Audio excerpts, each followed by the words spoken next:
Miss Son, you're here in Helsinki to play the Rachmaninoff Second Piano Concerto. It's a marvelous piece of music. When was the first time you got to know it? Well, I don't quite remember when I first, for the first time, heard this piece as an audience, but certainly before my age 10, because it was such a famous piece. I mean, it is such a famous piece, and I heard it also through the radio and movie. I remember the movie, which is entitled Last Concert. Yeah, one of the Hollywood movie. And then I heard it in a concert about my age 11 for the first time. And what did you think then? I just, I felt really, really overwhelmed by the piece. I still remember how it really was, the piece was captivating, and I was just really so easily followed by how the piece was going through, and yeah, I really, ever since I really wanted to play it in my own, and then I started it for the first time playing it around my age 20, 21, so it was rather late.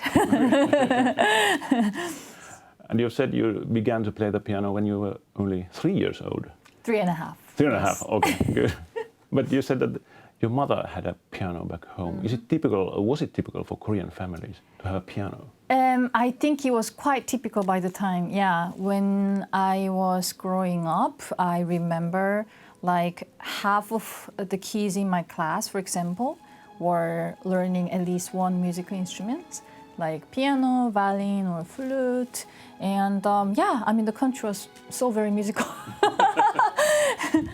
And how did you decide to become a professional?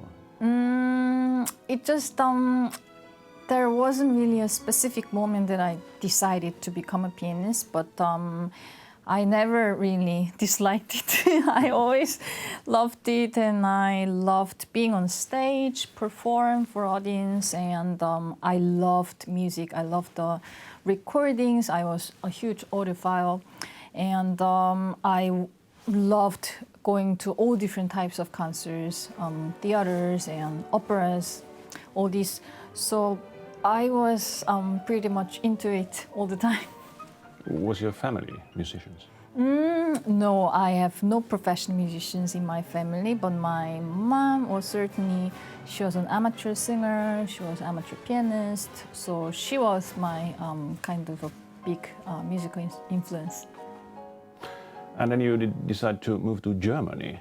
How did it change your life? Yeah, I went to Germany when I was 20 after I graduated my conservatory in Korea. It was something very similar to what I expected, and also very different from what I expected, and I loved all about it. I really embraced all the ideas, which were quite different from my upbringing. And one of the most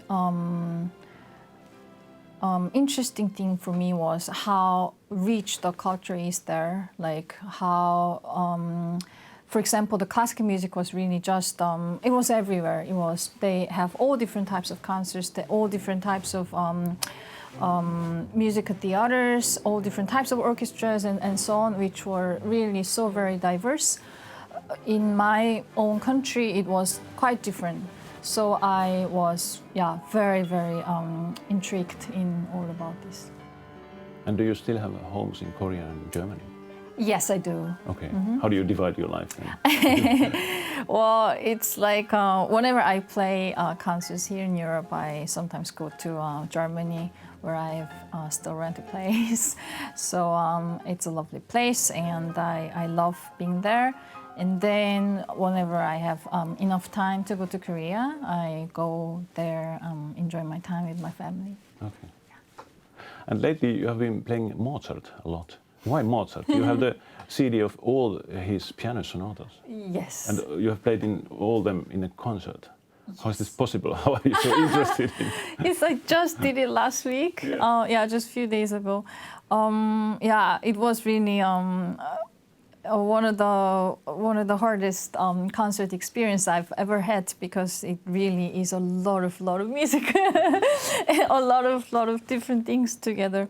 But I truly enjoyed it because Mozart has been always my very personal favorite composer, and I just I love all about him, and it was a privilege to record and to play all these sonatas, because I discovered that it's really the essence of the composer, that he really felt so comfortable on piano, because it was really one of his most comfortable medium.